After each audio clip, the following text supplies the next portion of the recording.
हम अपने पिता, अपने पूर्ण परमात्मा सत्य पुरुष को, पूर्ण ब्रह्म को, उसकी तरफ से हम उल्टे हट गए और उस जो तपस्या कर रहा था उसमें हमारी आस्था बन गई, इंटरनल कनेक्शन हो गया उनसे, अंदर से कसक बन गई, अपने मालिक न भूल गए।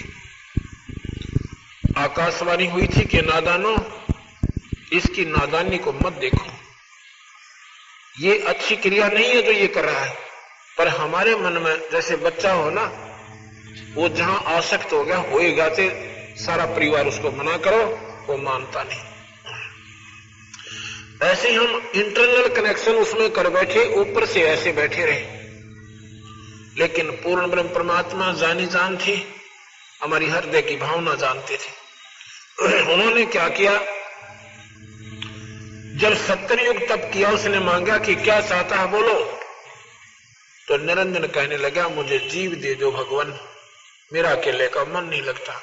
भाई जीव जब दूंगा, इनमें से कोई जाना चाहती है जीवात्मा ये यहाँ की, तो आप ले सकते हो, ऐसे जीव मैं अपनी मर्जी से नहीं दूंगा। इनसे पूछो अगर कोई तेरे साथ जाना चाहता है।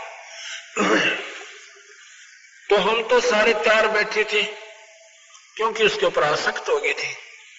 वो बहुत प्यारा लगा था हमें ये ज्योति निरंजन।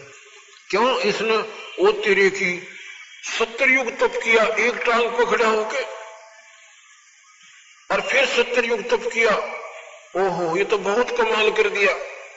और ये बीमारी आज हमारा लगी हुई है। हम किसी साधु को अगर तपस्या करते हुए देख लें और कहते हैं ये महात्मा 12 वर्ष से खड़ा है, बैठता को नहीं है, तो उसका प्रतिफल क्या होगा, उसका रिजल्ट क्या होगा, इसका हमने नहीं बेरा। पर हम न जरूर जानते हैं भाई है बहुत मुश्किल काम है जो ये कर रहा है, और कुछ ना कुछ इसको बहुत अच्छी प्राप्ति होगी। नहीं, तप से राज राजमदमानम, जन्म तीसरे शुक्र सवानम। तप का प्रतिफल क्या होगा, इस जन्म में जो तपस्या कर रहे हैं, अगले जन्म में छोटे मोटे पद पोस्ट गवर्नमेंट में हिस्सा हो जाएगा। कोई डिप्टी कमिश्नर बन जाएगा, कोई डिस्ट्रिक्ट मजिस्ट्रेट लग जाएगा, कोई 5 साल एमएलए या एमपी रह जाएगा, कोई मंत्री के पद न पाकर राजी हो जाएगा, और तीसरे जन्म में कुत्ते की जूनी में जाएंगे, गधे बनेंगे जो राम नाम को नहीं जपते। तप से कोई प्राप्ति अच्छी नहीं होती। तप से राज और राजमदमानम, जब राजा बन जाता है ये प्राणी, इसमें बहुत अभिमान हो जाता है। अभिमान वश इतने आंदस कर बैठता है कि फिर अगले जन्म में पशु दुनिया में चला जाता है, गधा और कुत्ता बन जाता है। ये मुक्ति का मार्ग तप नहीं है। लेकिन हमारे लिए तो एक महान काम नजर आया था कि वो तेरे की देखो तो ये कितने दिनों से खड़ा है। तो जी हम अपने मालिक न भूल गए, उस पूर्ण ब्रह्म परमात्मा जो सुखदाता है, जो दयालु भगवान है। हम इस ज्योति निरंजन की इस ड्रामेबाजी पर आसक्त हो गए। तो ये आया हमारे पास, हम तो पहले प्रसन्न थे, इसके ऊपर आसक्त हो रहे थे। इसने कहा कि तुम मेरे साथ चलोगे, वहां पर स्वर्ग बनाऊंगा, इसे बढ़िया बढ़िया हीरे पन्ने जड़ूंगा, और वहां पर बाग बगीचे बनाएंगे, मौज मारा करेंगे, बड़े खुश रहेंगे। हमने तो कहने लगा जो जाना चाहता है हाथ खड़ा कर लो, सतपुरुष ने कहा पूर्ण ब्रह्म ने। तो जी सबसे पहले जिस आत्मा ने हाथ किया था उसका ऑटोमेटिक नंबर भगवान के पास, पूर्ण ब्रह्म के पास पहुंच गया। और फिर हमने सभी ने ऐसे हाथ खड़े कर दिए, हाथ जोड़ लिए ऊपर ने कि मैं भी जाना चाहता हूं, मैं भी जाना चाहता हूं। असंख्यों प्राणियों ने इस काल निरंजन के साथ आने की स्वीकृति दे दी। जिस आत्मा ने पहले हाथ उठाया था उसको सतपुरुष ने अपने पास बुलाया कि ठीक है तुम जाना चाहते हो जाओ, पर एक काम करो कि हम तुम्हारे को जो इसको देना है ऐसे नहीं देंगे। उसकी लड़की बना दिया, बहुत खूबसूरत लड़की बनाया। उसका नाम क्या रखा, प्रकृति देवी। जिसको अष्टंगी कहते हैं। जगदम्बिका भी इसका नाम रखा गया, 8 भुजा जिसकी है। वो सुंदर लड़की बना दी। उस समय 2 भुजा थी, बाद में ये अपनी शक्ति प्रदर्शन के लिए 8 भुजा दिखा सकती है, नहीं 2 रूप में रहे, 2 भुजाओं के रूप में रहती है। उस लड़की को, प्रकृति को बनाया लड़की, और सभी जीवात्मा सूक्ष्म रूप में उसके अंदर प्रवेश कर दिया कि जितने जीव निरंजन चाहेगा, एक बार आप जबान से बोल देना, उतने जीव बन जाएंगे। शब्द से सृष्टि रची जाएगी।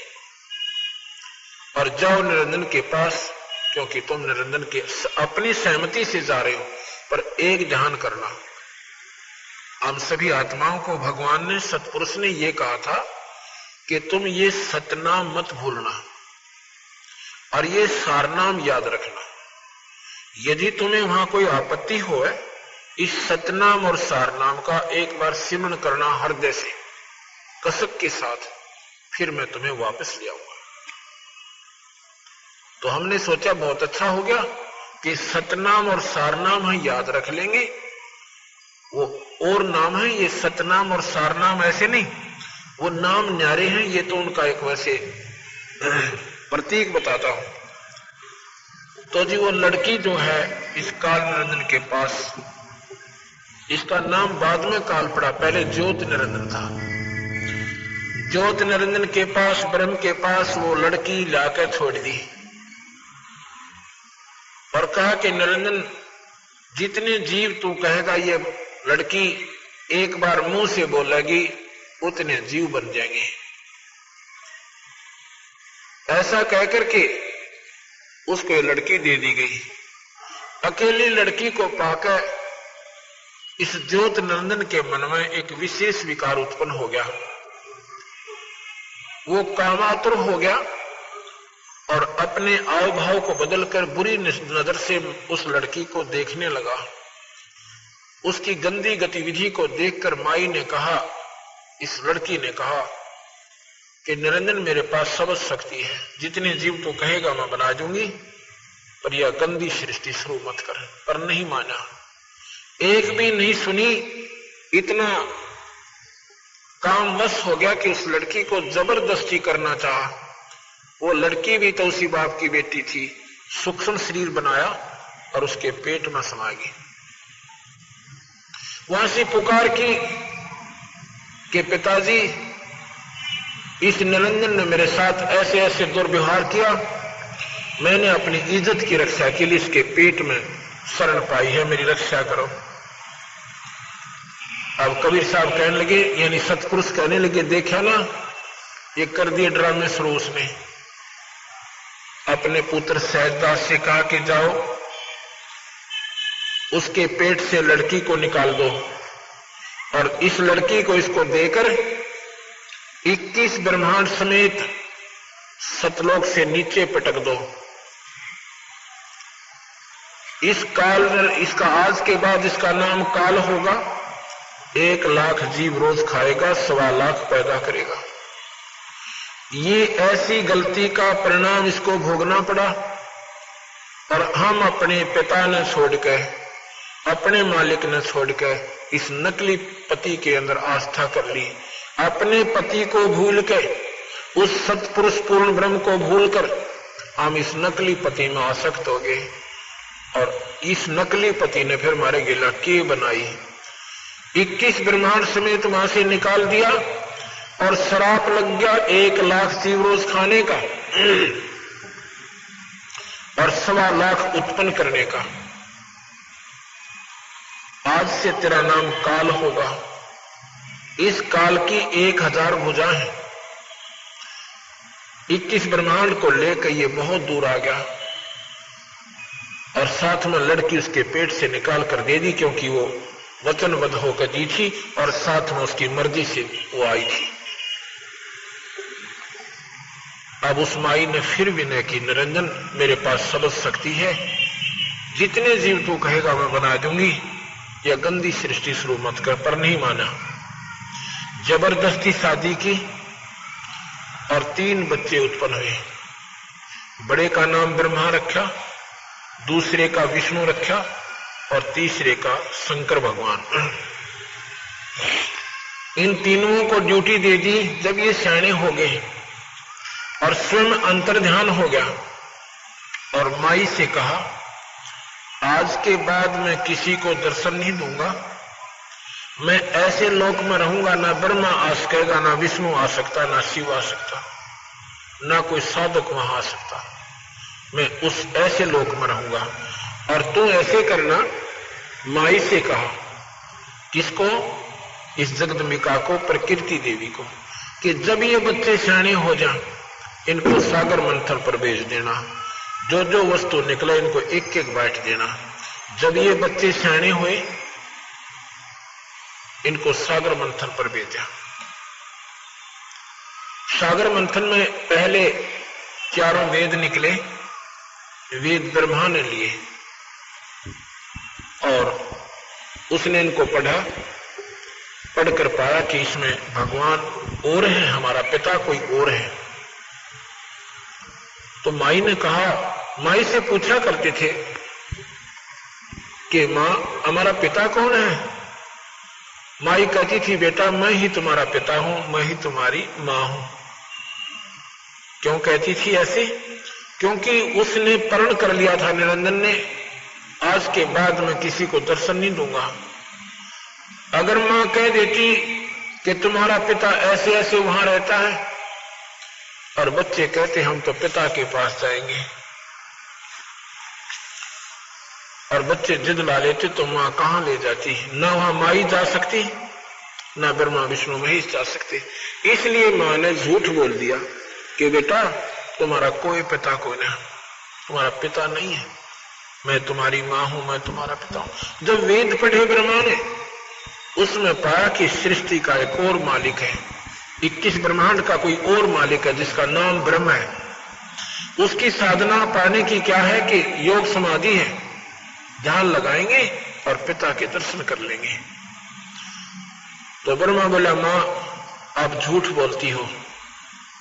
कैसे मां? बेटा कि वेदों में लिखा है कि हमारा मालिक हमारा पिता और है, उसका ज्योत में शरीर है, यानी प्रकाश में परमात्मा है, मैं उसको ढूंढूंगा, वेदों में विधि लिख रखी है, समाधि लगाऊंगा।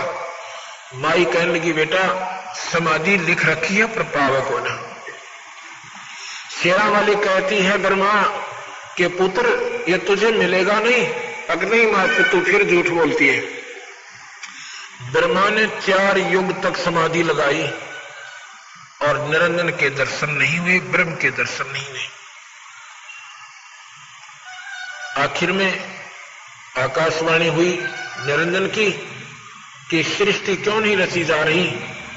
माई ने कहा कि तेरा जेठा बेटा वो तेरी खोज में गया हुआ है, मेरी नहीं मानता है, उसको कह दो कि मैं दर्शन नहीं दूंगा, वापस आ जाए। माई ने एक लड़की बनाई समझ शक्ति से, उसका नाम गायत्री रखा कि जा बेटी गायत्री अपने भाई को जगा ला। उसने जाकर ब्रह्मा को जगाया कि ब्रह्मा आप वापस चलो और मां बुला रही है और उसके जो है तेरे बिना सृष्टि रची नहीं जा रही है। ब्रह्मा कहता, गायत्री मैं चल तो पड़ूं पर मां के आगे झूठा हो जाऊंगा। मैंने कहा था या तो दर्शन करके आऊंगा नहीं तो नहीं आऊंगा। तो भाई फिर एक काम करे, तो मेरी झूठी गवाही दे देना। गायत्री से ये ब्रह्मा कहता है कि मेरी झूठी गवाही दे देना कि मैंने पिता के दर्शन हुए, तो मैं चलूं, नहीं तो मैंने शर्म आवे, मां के सामने नहीं जाऊंगा। गायत्री बोली, एक काम करते हैं, मैं एक लड़की और तैयार कर देती हूं समझ शक्ति से। उसने अपनी समझ शक्ति से एक लड़की और तैयार की और कहा कि अब हम तीनों दोनों आपकी गवाह बन जाएंगे, अब चलो। यहां पर ऐसी प्रक्रिया लिखी है कि हम यहां बता भी नहीं सकते आपको, ऐसा उनका जो व्यवहार वहां पर था। तो क्या होता है, तीनों अपना सलाह मशवरा करके आ जाते हैं। माता पूछती है कि बेटा ब्रह्मा अखामा पिता के दर्शन हुए? अकोगे माता जी? भाई कोई प्रमाण बताओ कि ये दोनों गवाह हैं, इनसे पूछो। उनसे पूछा, क्यों भाई तुम्हें इसने दर्शन हुए पिता के? कहा जी हमारे सामने दर्शन देकर गए वो तो। अब माई ने सोचा, बड़ी भाई कमाल की बात होगी, मुझे तो कहता मैं किसी को दर्शन नहीं दूंगा, पृथ्वी इधर से उधर हो सकती है, और इधर से इनको दर्शन दे दिए।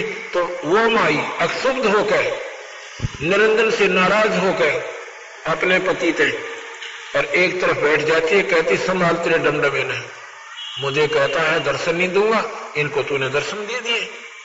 आकाशवाणी आती है उस निरंजन की, ब्रह्म की, कि ये तीनों झूठ बोल रहे हैं, मैंने कोई दर्शन नहीं दिए इनता ही।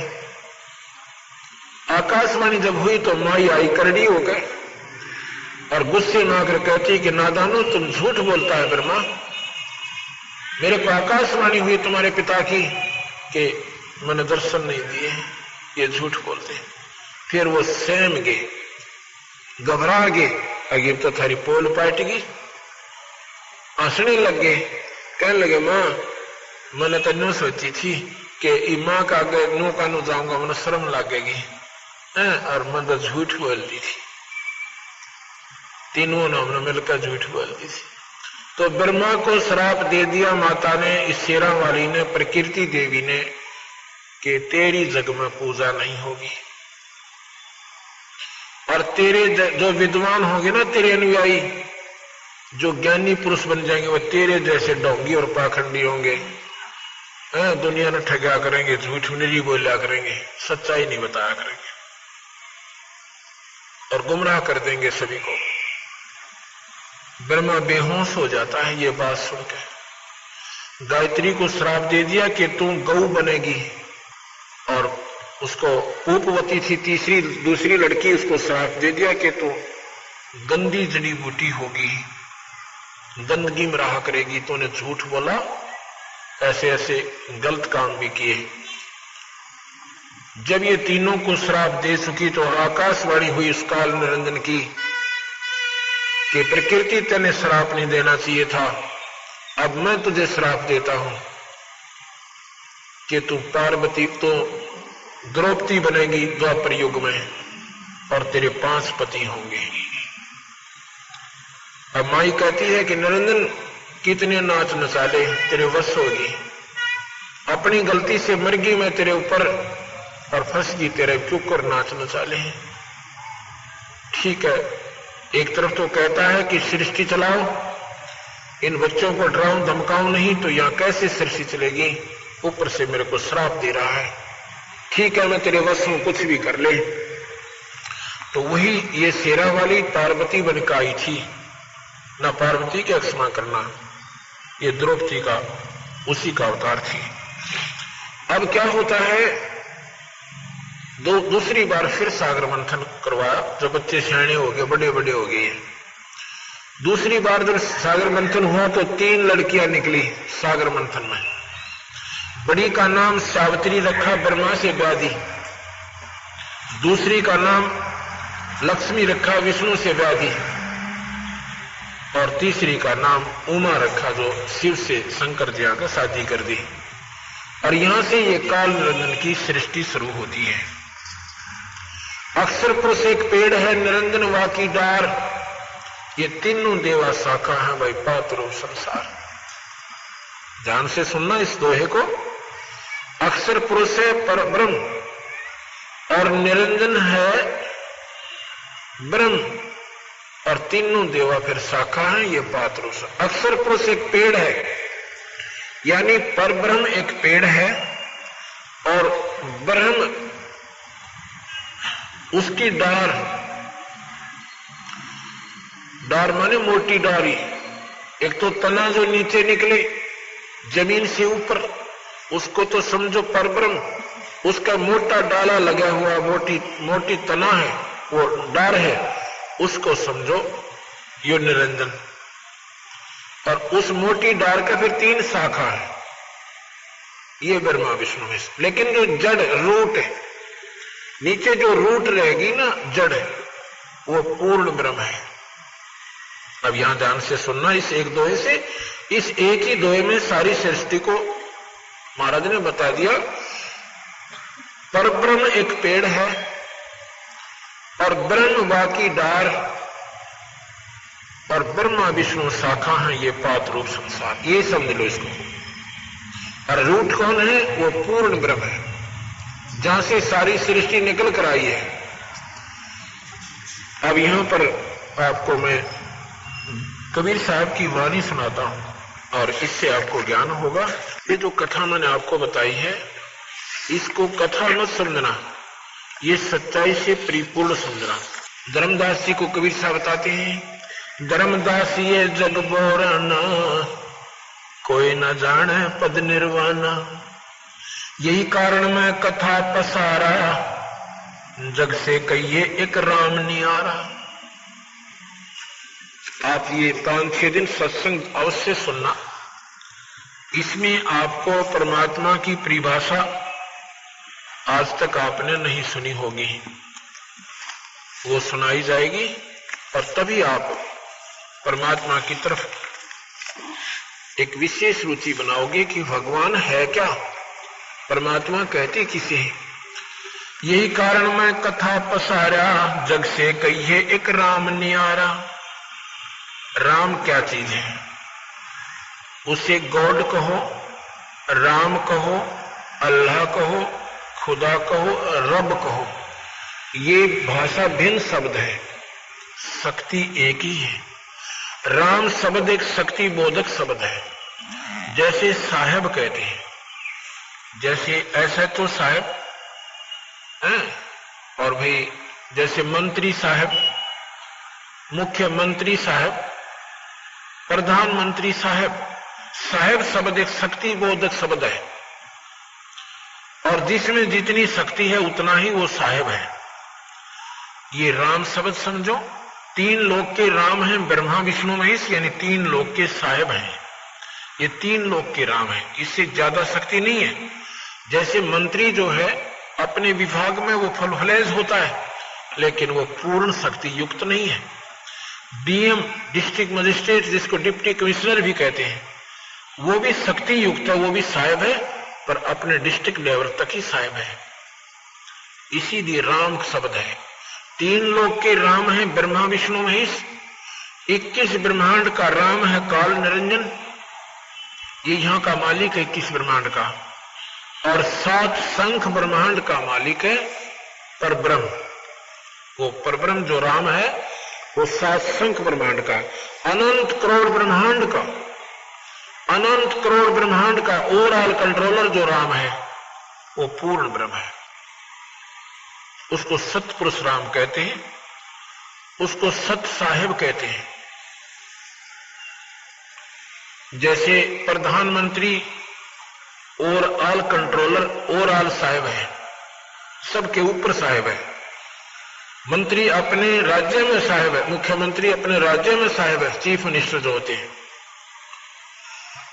इसी प्रकार ये 3 लोक के राम हैं ब्रह्मा विष्णु महेश, केवल 3 लोक्स ओनली, ओनली 3 लोक्स। उसमें कौन कौन से हैं?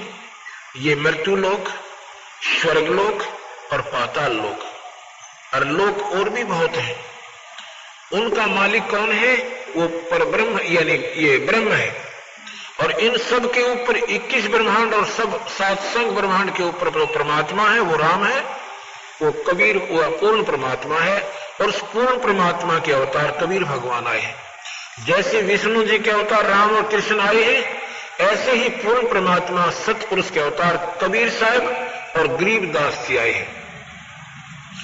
यही कारण मैं कथा पसारा, जग से कहिए एक राम नियारा। यही ज्ञान जग जीव सुनावो, सब जीवों का भरम नसावो।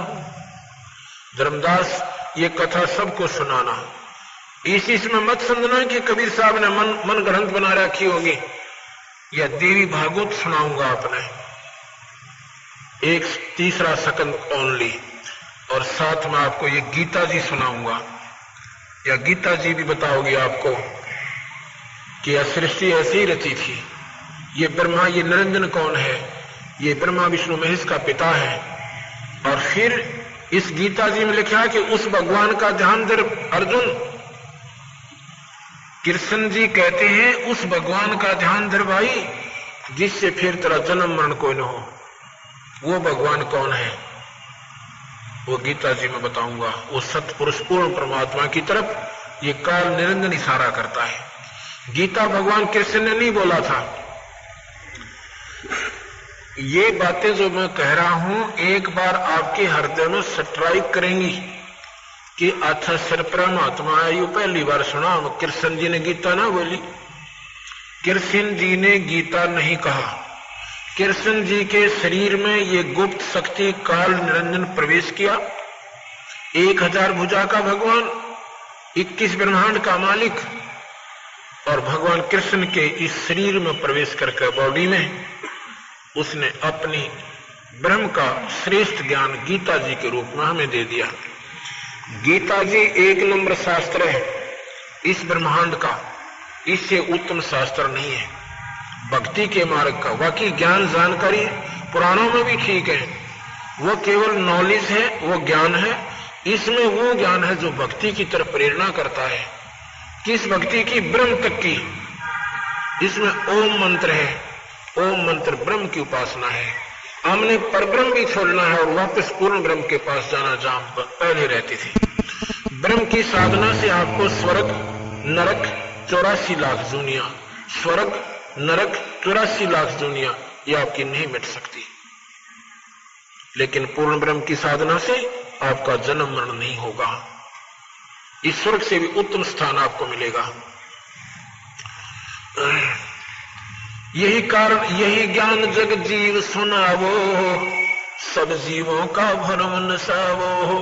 यही बातें, ये कथा सबको बताना और सबका भ्रम मिटाना।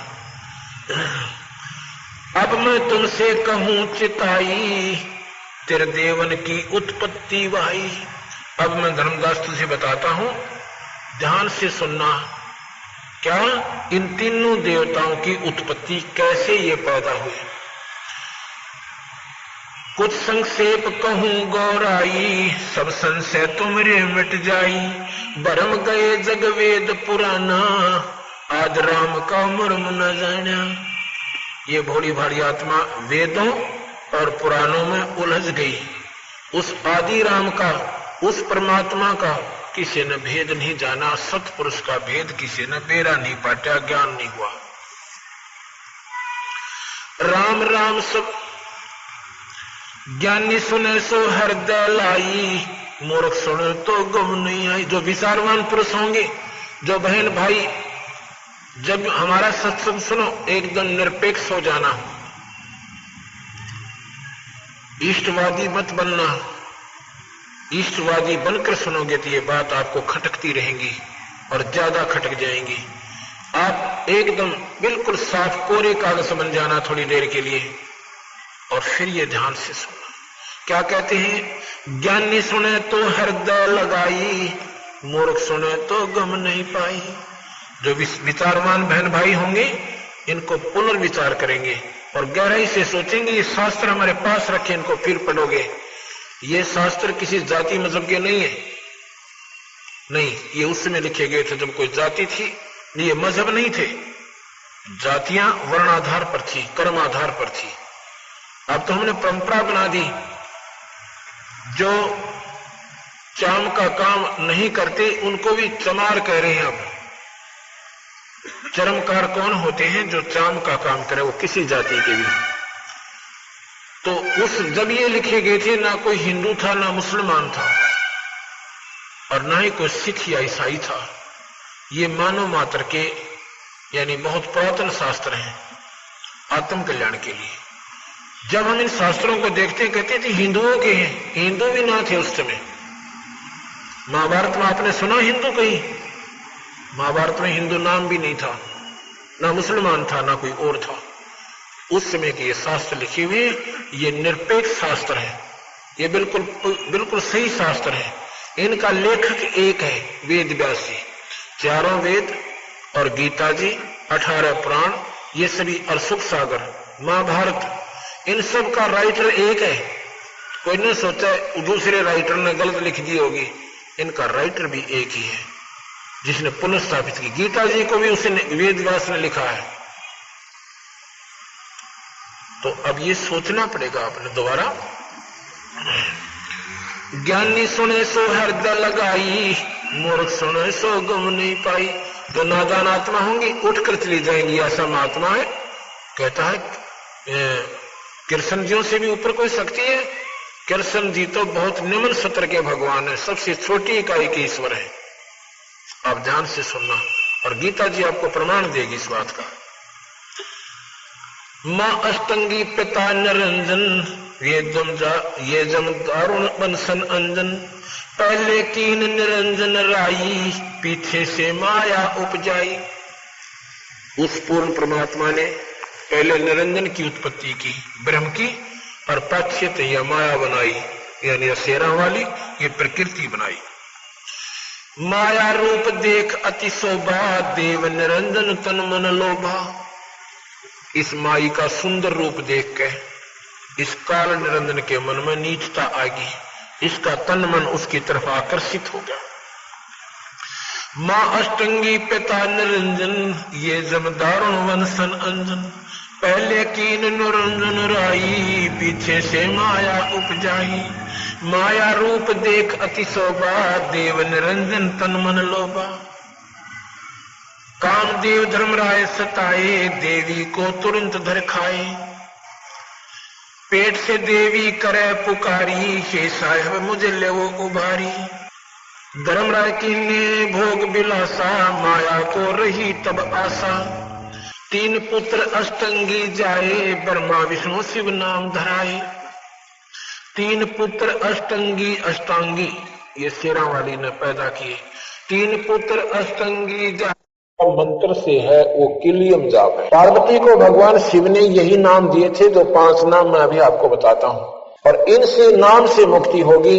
बाकी अन्य भगवान गणेश की मूर्ति बनाकर कितनी पूजा कर लो, वो कभी प्रसन्न नहीं होगा। भगवान गणेश जी के जो कमल है, वो कमल में वो खजाना गड़ा हुआ है, और ये किलियम उसकी चाबी है। वो किलियम, इस चाबी से वो चैनल ऑन हो जाएगा, और फिर भगवान गणेश के लोक में रिद्धि और सिद्धियों के भंडार भरे हुए हैं। फिर वो सुरती उनको देखेगी, वो चार्ज हो जाएगी आत्मा, और फिर भगवान गणेश के गुण उसमें आ जाएंगे, वो अपना लाभ उठाया करेगी। भगवान गणेश उन पर प्रसन्न होंगे, तब उनके काम सरेंगे। या भगवान गणेश की कितनी बढ़िया मूर्ति बना लो और कितनी उसकी पूजा कर लो, परमात्मा वो गणेश खुश नहीं होंगे, वो प्रसन्न होंगे जब उनसे आपका संपर्क हो जाएगा, आप उस खजाने की चाबी मिल जाएगी, तब आपको लाभ होगा। क्योंकि कोई भी भगवान है, किसी भी इष्ट की आप साधना करते हो नाम से होगी। अन्य साधनाओं से भगवान प्रसन्न नहीं होते, नहीं तो नाम दान की कोई भी महिमा नहीं होती, ना कोई जानता कि नाम भी कोई दान होता है। तो उसमें पार्वती को कहते हैं कि देखो, अब जैसे प्रणाम किया, दोनों श्वास चल पड़े, आत्मा अंदर पहुंची, सुषुम्ना के माध्यम से एक नाड़ी जाती है, वो पहले मूल कमल में खुली जाके। अब कहते हैं देखो यहां पर इसमें गौरी आदि गणेश मनावो, किलियम किलियम जान लगावो। प्रथम मूल कमल को जानो, चतुर पंखड़ी लाल बखानो। 4 तो पंखड़ी है, लाल रंग है, और गणेश जी वहां पर देव रूप में विद्यमान है। आप देखो उसमें, जब भगवान गणेश के ओरिजिनल दर्शन करो, मूर्ति के दर्शन से कुछ नहीं होना। आगे बताते हैं, इसके बाद पार्वती को कह रहे हैं कि दिखा तूने, यहां पर भगवान गणेश दिखाई दे रहे हैं। अखां जी, क्योंकि वो मंत्र जो किलियम जाप दिया, उसने उसको उस चैनल को ऑन कर दिया, और पार्वती कह रही हां जी, अंदर जा रही है अपने शरीर में और कह रही है हां जी। आगे कहते हैं, दूजे स्वाद चक्र को देखो, श्वेतवर रंग शरत विवेको। उसके 2 उंगल ऊपर एक स्वाद चक्र है, उसकी 6 पंखड़ियां हैं, कमल के फूल जैसी उसकी आकृति है। उसमें कौन है? सावित्री और ब्रह्मा का वास है, उसका ओम मंत्र है। दूजे स्वाद चक्र को देखो, श्वेत वर्ण रंग स्वरूप विवेको, उसका सफेद रंग है। सट पंखड़ी पीत परेवा, जहां बसत कम द्रप देवा, तावा हरा हर धुन होई, तावा नाम सुमरियो सोई। अब तुम सुनो मूल का, अब तुम सुनो स्वाद चक्र सुर तालम, जाम ओम मंत्र कमालम। उस स्वाद चक्र का ओम मंत्र है और इस ओम मंत्र से वह स्वाद चक्र खुल जाता है। भगवान पार्वती और ना भगवान ब्रह्मा और सावित्री के आपको दर्शन होंगे और उस स्थान को आप देख करके फिर आगे चलिए जहां पर ब्रह्मा और सावित्री बैठे हैं। जावा सट पंखड़ी राजे, ब्रह्मा सावित्री जहां साजे, ऊपर मनसा कमल मुरारी, जावा विष्णु नाथ त्रिपुरारी। जावा अष्ट पंखड़ी राजे, जावा लक्ष्मी शक्ति विराजे, तावा हरियम हरियम गाजे। उस स्वाद चक्र के ऊपर नाभि कमल आता है। नाभि कमल, ये सुंडी जो होती है इसके बिल्कुल पीछे नाभि और रीढ़ की हड्डी के अंदर, वहां पर कहते हैं, बता रहे हैं कि भगवान विष्णु जी का वो कमल है, उसकी 8 पंखड़ियां हैं और उसका के मंत्र है हरियम, उसकी चाबी है। ये मंत्र जाप करो, ये कमल ऑन हो जाएगा, यानी ये चैनल ऑन हो जाएगा और आपने दिखाई देगा वहां पर भगवान विष्णु और लक्ष्मी। और फिर देखना ये हर मनुष्य में यही है, हर स्त्री में यही है। मानव शरीर परमात्मा पाने के लिए बहन और भाइयों के लिए भगवान ने खुली छुट्टी दे रखी। इसमें कोई स्त्री पुरुष में कोई भिन्नता नहीं है। जो चैनल हमारे लगे हुए हैं ये सब समान है, इसमें जाति और मजहब से कोई संपर्क नहीं। तो इनको जो हम देख ले, ना तो मजहब दो बने, ना भक्ति न्यारी रहे। कोई साधना बताता है, कोई साधना बताता है। ये हमारी मनमुखी साधना है, जिन्होंने इस शरीर को ढूंढा नहीं और इस शास्त्रों को खोजा नहीं। जब ये शास्त्र और हमारे अंदर के कमल एक मिल जाएंगे फिर हमारी भक्ति श्रेष्ठ है और हम अपना सही मार्ग पर चल रहे हैं। तो यहां पर क्या बता रहे हैं, विष्णु जी का कमल है जिसकी 8 पंखड़ियां हैं और उसका हरियम मंत्र है। उस हरियम मंत्र से वो कमल खिल जाएगा। ये कमल क्या है, जैसे आपने देखा होगा ना, ब्लेडर होता है, ब्लेडर जो बच्चे गेंद खेलते हैं, वो हवा रहित जब होता है, वायु नहीं होती तो चिपक जाता है। ऐसे वो पंखड़ियां चिपकी हुई है।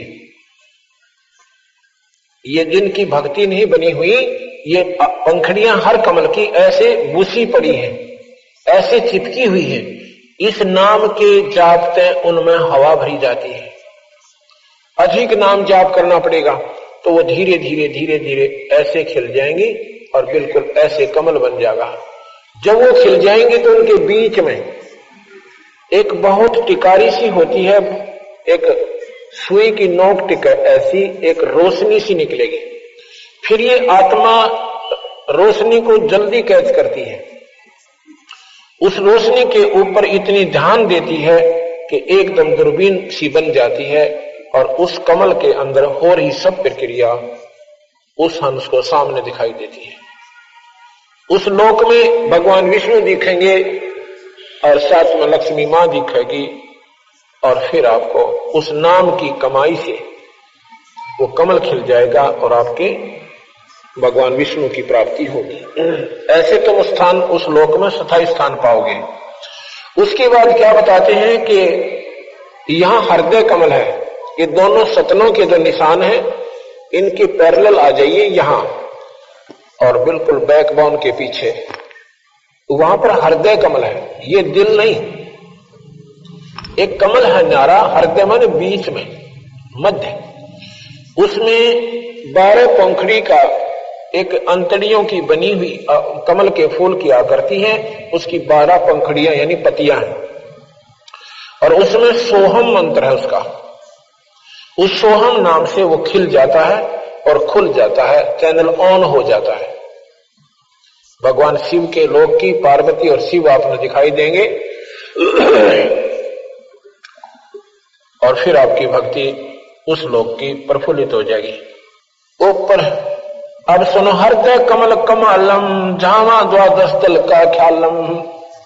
अब तुम हृदय कमल कमालम, उस हृदय कमल को के कमाल दिखाता हूं, उसके अंदर हो रहे खेल दिखाता हूं। उसमें द्वादश दल का ख्यालम, द्वादश माने 12 कमलों का एक फूल है। जावा शिव शक्ति बिराजे सोहम नाद अनंत धुन गाजे। उसमें भगवान शिव और पार्वती, शक्ति माने माई, उसमें भगवान शिव और पार्वती यानी शक्ति रहते हैं। उनका सोहम जाप है, इस जाप से वो कमल खिल जाएगा और आपको भगवान शिव के लाभ प्राप्त होने शुरू हो जाएंगे। ऊपर सोटस कमल समूला झावा नाम श्री रंग तुला। अब देखो, ये कंठ कमल है, ये कंठ है हमारा, इसके पीछे, इसके सामने और जहां पर ये रीढ़ की हड्डी बैंड होती है थोड़ी सी ऐसे ऊपर आके, वहां पर एक ऐसा चौड़ा सा स्थान है, उसमें 16 पंखड़ी का कमल है। उसमें ये सेना वाली माया, आदि माया, अष्टंगी, आदि भवानी, ये इसका कमल है। इसका सीरियम जाप है, सीरियम, और सीरियम जाप से ये कमल, ये चैनल खुल जाता है और उस माई का जो भी वहां पर आपको दिखाई देगा वो स्वयं देखने से ही बनेगा। दो दल कमल परेखा ध्यानो, दो दल कमल परेखो ध्याना, ब्रह्मरंध्र की घाटी जाना, बंकापुर बंकी है नगरी, घाट बाट कुछ पंथ न डगरी। अब क्या बताते हैं, इसके ऊपर चलो आगे, चिरकुटी आएगी, उसमें दो पंखड़ियों का कमल है, एक पंखड़ी सफेद है, एक काली है। यहां से ऊपर एक और नाम चलता है, उसको सत्य नाम कहते हैं। वो फिर आपको त्रिकुटी से ऊपर आगे लेके जाएगा। उसके बाद क्या है, यहां पर एक 1000 पंखड़ी का कमल है। ये जो शिखा है ना, शिखा, चोटी जिसे कहते हैं, इसके नीचे 1000 पंखड़ियों का एक कमल बना हुआ है। उसमें निरंजन भगवान रहते हैं, ज्योति निरंजन, जिसको निरंकार ईश्वर कहते हैं, जिसको प्रकाश में परमात्मा कहते हैं, जिसे ब्रह्म कहते हैं। और उनका जो, उनको प्राप्ति क्या है, उसकी विधि न्यारी है। यहां तक तो ये कमल इन मंत्रों से खुल जाएंगे। उसके बाद एक श्वास का सिमरण होता है, उस श्वास के सिमरण से हम उस निरंजन के लोक में पहुंचेंगे। ये यहां के पंतांजलि योग दर्शन, वशिष्ठ योग, इसमें केवल सहस्रार कमल तक के मार्ग तक का ही मार्गदर्शन है। अब हमारा यहां से मार्ग और ऊपर को शुरू होता है, क्योंकि ये ब्रह्म तक की प्राप्ति का साधन है। हमने ब्रह्म को छोड़ पार ब्रह्म, और पार ब्रह्म को छोड़ हमने पूर्ण ब्रह्म को प्राप्त करना है। आपने 3 नाम सुने होंगे, ब्रह्म सुना होगा, आपने परब्रह्म भी सुना होगा, आपने पूर्ण ब्रह्म भी सुना होगा। अब यहां से हमारा जो कबीर भगवान का, कबीर साहब का जो मत है, अब यहां से आगे शुरू होता है। पार्वती ने सहस्रार कमल तक की उपलब्धि की, इन 5 नामों का जाप किया, उनको चौथी मुक्ति प्राप्त हुई। जब तक भगवान शिव रहेंगे, पार्वती उनके साथ रहेगी, अब मरेगी नहीं। लेकिन एक समय आएगा कि भगवान शिव भी मरेंगे और पार्वती भी मरेगी। वो कब आएगा, जब कल्प का अंत होगा। गीता जी में लिखा है कि अर्जुन जब ये कल्प अंत होगा, ना ब्रह्मा रहे, ना विष्णु रहे, ना शिव रहे, और ना इनके ये लोक रहे, ना स्वर्ग रहे, केवल उस टाइम एक ब्रह्मलोक रहेगा। ब्रह्मलोक क्या है, ये आपको थोड़ी कथा सुनाता हूं, क्योंकि हमारी जो कबीर साहब की जो प्रक्रिया, कबीर साहब के बारे में जानकारी हम क्या बताना आपको चाहते हैं, वो इस कथा के बाद शुरू होगी। जब तक हमारे आपने ये कथा याद नहीं होगी जो मैं अब सुनाने जा रहा हूं, तब तक आप ABCD कबीर साहब के बारे में नहीं जान सकते। इस कथा को मैं रोजाना सुनाऊंगा 5-6 दिन, क्योंकि ये इस कथा के बिना हमारे सारे शास्त्र अधूरे हैं, इनकम्प्लीट हैं। आपने विष्णु पुराण पढ़ा हो, उसमें लिखा है कि विष्णु सर्वशक्तिमान है और विष्णु जी से ही ब्रह्मा और शिव की उत्पत्ति हुई है। अगर नहीं पढ़ा हो तो ये मेरे पास रखा है, इसको पढ़ सकते हो। अच्छा, फिर शिव पुराण में क्या लिखा है कि भगवान शिव से, ये शिव महापुराण है, भगवान शिव से ब्रह्मा और विष्णु की उत्पत्ति हुई। आप देखना मैं क्या कहना चाहूं। आपने सत्संग बहुत सुने होंगे, क्योंकि जो पुण्यात्मा है वो परमात्मा की तलाश में है, और ढूंढते भी रहना चाहिए, घूमते भी रहना चाहिए। ज्ञान सब संतों के सुनने चाहिए, लेकिन जब आपका समय आएगा अपने आप आपको ज्ञान हो जाएगा कि हम कहां खड़े थे। ये देवी भागवत महापुराण ये पढ़िए, इसमें क्या लिखा है कि ये ब्रह्मा विष्णु महेश की माता है। शेरा वाली ये जो माता आप देख रहे हो शेर पे, ये ब्रह्मा विष्णु महेश की माता है। तीसरे सकंद में पढ़ियो इसको। और इनके पिता कौन है?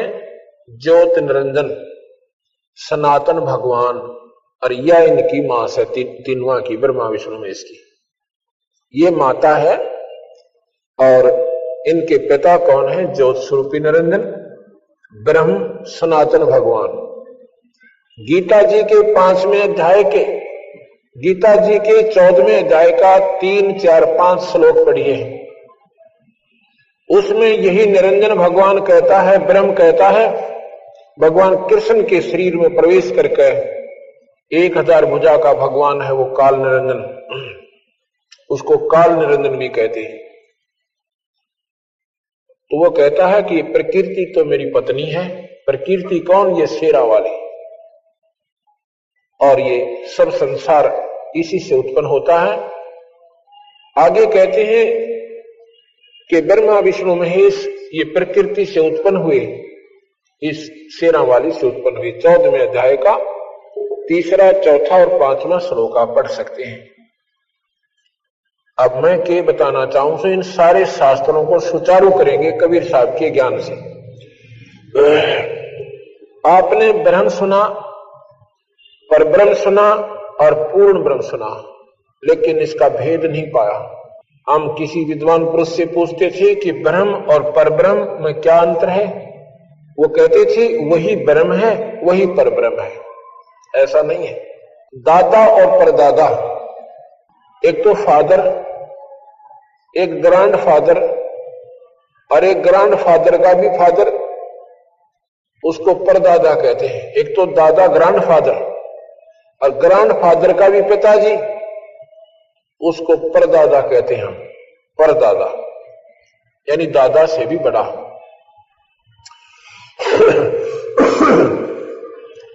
ब्रह्म और परब्रह्म और पूर्ण ब्रह्म, ये 3 परमात्मा है, ये 3 भगवान है। ब्रह्म 21 ब्रह्मांड में इसकी प्रभुता है। इस ब्रह्म के 3 बेटे हैं, ब्रह्मा विष्णु महेश। इन तीनों को 3 लोक का राज्य दे रखा है। 3 लोक के अंदर इनकी प्रभुता है। ब्रह्मा शरीर बनाता है, विष्णु पालता है और शिव जी संहार कर देता है। ये काहे को, ऐसा क्यों करते हैं ये नहीं मालूम, हमें बताएंगे। एक समय की बात है, एक धर्मदास नाम के सेठ थे। वो भी जैसे हम अपनी साधनाओं पर आरूढ़ हैं, वो भी ऐसे आरूढ़ थे। राम और कृष्ण के तगड़े उपासक थे, उपवास रखते थे, एकादशी का व्रत रखते थे, तीर्थों पर घूम कर अपनी मुक्ति चाहते थे। सौभाग्यवश एक दिन कबीर भगवान उन्हें मिल जाते हैं। सतगुरु कबीर भगवान आकर उस नादान आत्मा को कहते हैं कि जो तू साधना कर रहा है तो असंख्यों बार कर चुका भाई, कभी स्वर्ग चलाएगा, कभी नरक चलाएगा, कभी 84 में धक्के खाए, कि तुम्हारा जन्म मरण नहीं मिट पाया। तो उसने पूछा भगवान फिर कहानी किस हिसाब से, वो समझाइए। कबीर साहब बताते हैं कि हम सभी आत्मा पहले सतलोक रहते थे। सतलोक पूर्ण ब्रह्म परमात्मा का स्थान है। सतलोक सतपुरुष पूर्ण ब्रह्म, उस पूर्ण ब्रह्म का स्थान है। हम सभी आत्माएं वहां रहती थी। ये कुछ भी नहीं था। अभी आपने आरती में सुना है कि अदली आरती अदल पठाऊं, युगन युगन काले खा लाऊं। भगवान कबीर साहब गरीबदास जी से कबीर साहब से पूछा कि भगवान फिर हमें पूर्ण विवरण दीजिए। तो उसमें क्या बताते हैं कि अदली आरती अदल पठाऊं और युगन युगन काले खा लाऊं। जा दिन ना थे पिंड नहीं प्राणा, नहीं पानी पौन जमी असमाना। कच्छ मच कूरम ना काया, और चंद सूरज ने दीप बनाया। शेष महेश गणेश ना ब्रह्मा, नारद सारद ना विश्वकर्मा। सिद्ध 84 ना 3300, 9 अवतार नहीं 2400। ये 5 तत्व ना ही गुण तीना, नाद बिंद ना ही घट सीना। चित्रगुप्त ना कर्तरंबाजी, धर्म राय ना पंडित काजी। जब कुछ भी नहीं था यहां पर, ना ये ब्रह्मा था, ना विष्णु था, ना शिव था, ना ही ये लोक थे, ना ये 5 तत्व से जिससे सारी सृष्टि बनाई गई।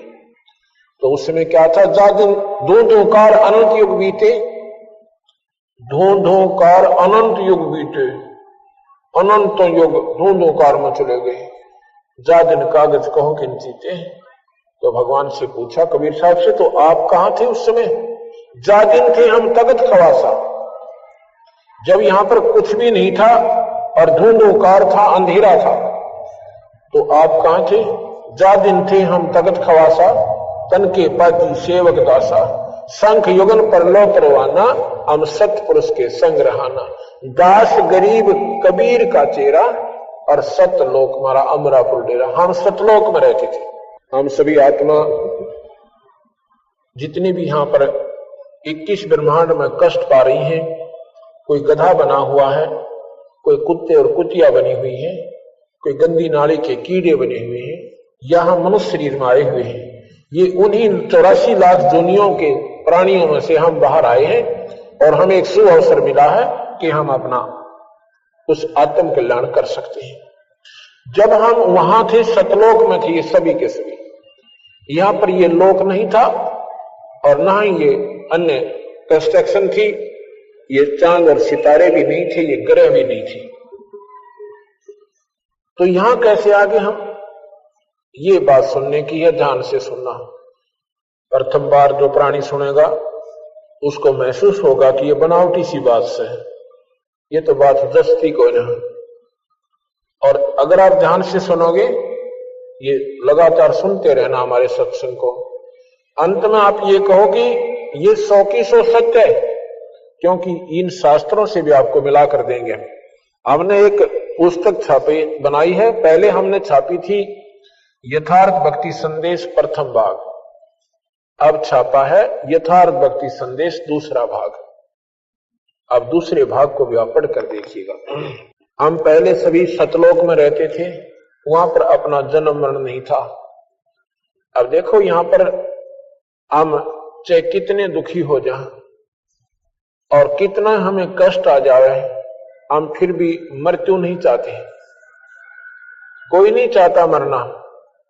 हाथ कट जावे और टांग भी साथ कट जावे, अंधा भी हो जावे, फिर भी जीवन की आकांक्षा बनी रहती है। ऐसा क्यों है? और ये ज्ञान होते हुए कि हम रहेंगे नहीं यहां पर, सभी ने जाना है। उसके अलावा उसके उपरांत भी हम मरना नहीं चाह रहे। ये क्या कारण है? इसका कारण है कि हम सतलोक से आए थे। सतलोक में हम मरते नहीं थे, वहां पर मृत्यु नहीं है प्राणी की। यहां पर मृत्यु निश्चित है, इसलिए इसको मृत मंडल कहते हैं, इसको मृत्यु लोक कहते हैं, इस पृथ्वी लोक को। अब मुझे हमें वो बातें याद से कि हम मरते नहीं थे, अब मर क्यों रहे हैं, हमें ये अनहोनी सी लगती है। इसलिए हम मरना नहीं चाहते और अपनी अंतिम सांस तक चाहे पैसे से अर्चे जदाद बेचकर अपने प्राणों की रक्षा करना चाहते हैं, अगर हो जाता है। ऐसा क्यों करते हैं कि हम वो हमारे कसक बकाया है कि हम मरते नहीं थे और कहां मर रहे, कहां फंस गए, अब मर क्यों रहे। हम सतलोक में रहते थे। वहां पर सतलोक क्या है? एक ऐसा तेजों में शरीर हमें मिलता है, वहां पर अपना परिवार बनेगा। हम परिवार में रहते थे वहां पर। यहां पर भी परिवार बन गया। पहले हम अकेले थे, फिर शादी हुई, 2 बन गए, फिर बच्चे हुए, हम अनेक हो गए।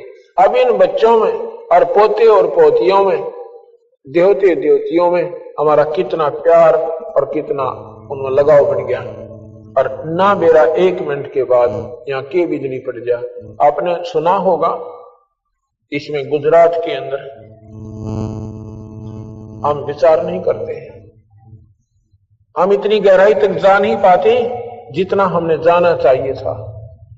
अब जाओगे जब ये कथा सुन लोगे, 1 सेकंड पहले वो भाई बहन अपने की तरह अपने बच्चों में आनंद मंगल से रहते थे, आनंद मंगल से रह रही थी, ना जाने कहां कहां की उम्मीदें लगा रखी थी, और एक पल के बाद ना वो कोठी रही, ना वो कार रही, ना वो बच्चे रहे, ना वो बहन भाई रहे, और ना ये शरीर रहा। ये क्या सिस्टम है? ये क्या कहानी है? इसको क्यों नहीं कभी हमने सोचा? क्योंकि हमने ज्ञान नहीं था। हमने ये सोच लिया कि प्रकृति के नियम है, कभी तूफान में मर गए, कभी समुद्री तूफान साइक्लोन आ गया उसमें मर गए, ये तो मरना जीना बना हुआ। क्यों बना हुआ है ये ऐसा?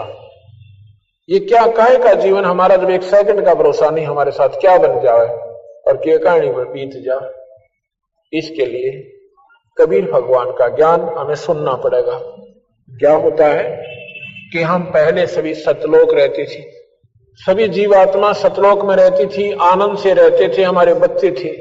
या तो टेम्परेरी परिवार से हमारा ये नकली परिवार है, हम सदा इसमें नहीं रह सकते। वहां हमारा स्थायी परिवार है। जैसे यहां संस्कारवश परिवार बन गया, ऐसे संस्कारवश अपना सतलोक में परिवार बन जाएगा। जो कबीर साहब की भक्ति हम जो मंत्र देते हैं उसके आधार पर करते हुए वहां पहुंच जाओगे अपने आप ऑटोमेटिक, और वहां जाकर आपका फिर मरण कभी नहीं होगा।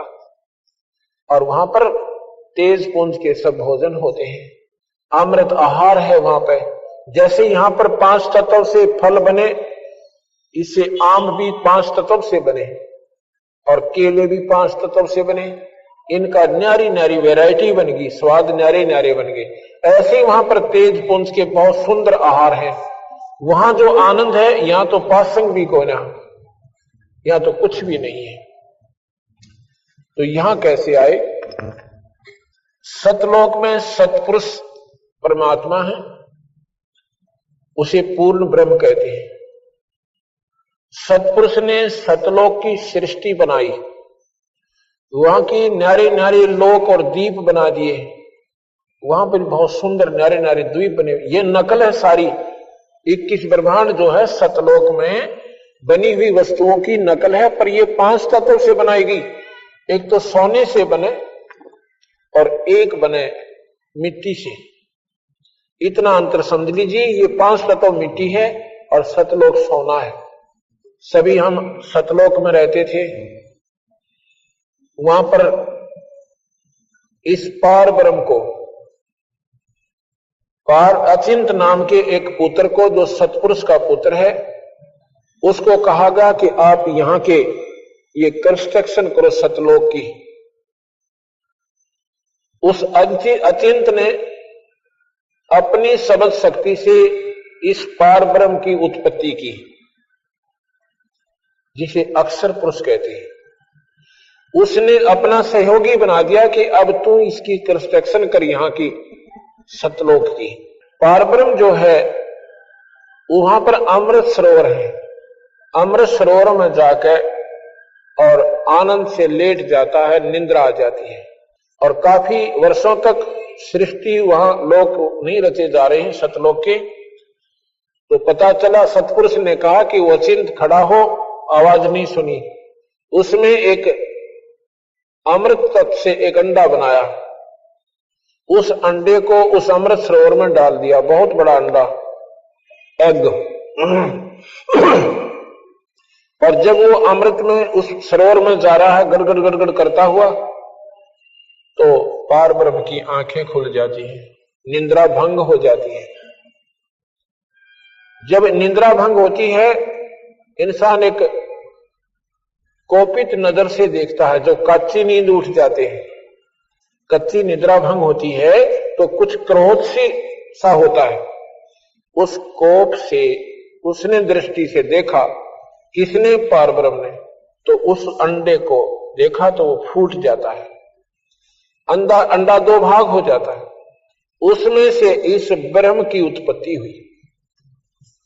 अब ध्यान से सुनना, उस अंडे से इस निरंजन की उत्पत्ति हुई, ज्योति निरंजन की।